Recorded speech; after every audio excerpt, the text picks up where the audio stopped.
दूरी से अगर जाना है राजनीति में तो धैर्यपूर्वक काम करिए, निश्चित रूप से काम के प्रति अपने कमिटमेंट के साथ काम कीजिए। भारतीय जनता पार्टी का वॉच टावर इतना मजबूत है, आपको बूथ से उठाकर प्रदेश और केंद्रीय नेतृत्व तक पहुंचा देगा। आप अपने काम पर विश्वास कीजिए। मैं अपने आप को इसलिए आपसे कहने आया हूं कि मेरे युवा साथी, अब बिहार में बहुत बड़ा परिवर्तन का उम्मीद हुआ है। बिहार को बहुत बड़ा मैंडेट मिला है। इस मैंडेट से हमारी जवाबदेही बढ़ चुकी है।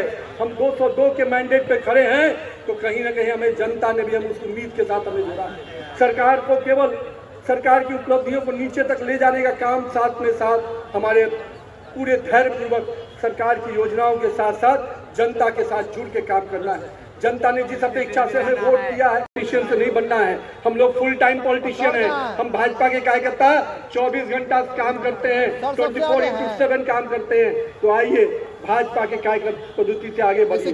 ये जो पार्ट टाइम पॉलिटिशियन बिहार में भी एक है, सदन चलता है तो सदन में नहीं नजर आते हैं, जब मुद्दा मिलता है तो सड़क पर नजर नहीं आते हैं, और जब मौका हार होती है तो फिर कहीं विदेश चले जाते हैं। एक तो राहुल बाबा है, जिनको आप सबको देख रहे हैं किस प्रकार से अभी जर्मनी के जमीन पर गए थे, अब वहां भी जाकर देश को अपमानित कर रहे हैं। उनकी एक प्रथा है, देश में रहेंगे तो देश के संविधान को गाली देंगे, देश के कॉन्स्टिट्यूशनल बॉडी को गाली देंगे, चुनाव आयोग को गाली देंगे, सुप्रीम कोर्ट को अपमानना करेंगे।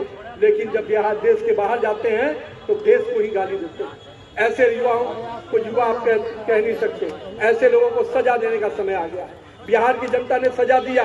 जो वोट की चोरी का आरोप लगाते थे, जनता ने वोट की चोट ऐसा लगाया कि बिहार से जो भागे हैं तो जर्मनी में जाकर बसे। मैं आपसे यही कहूंगा कि मेरे युवा साथियों, राहुल गांधी का पार्ट टाइम पॉलिटिशियन हम नहीं बन सकते।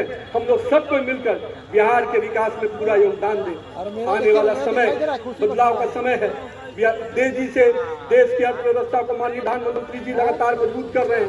भारत माता की, भारत माता की, भारत माता की जय बिहार। मैं आप सभी साथियों से आग्रह करूंगा, करतल ध्वनि से तालियों के साथ आभार प्रकट करिए हमारे राष्ट्रीय अध्यक्ष आदरणीय श्री नितिन नवीन जी का। इतने ओजस्वीपूर्ण भाषण के साथ उन्होंने हम सबका मार्गदर्शन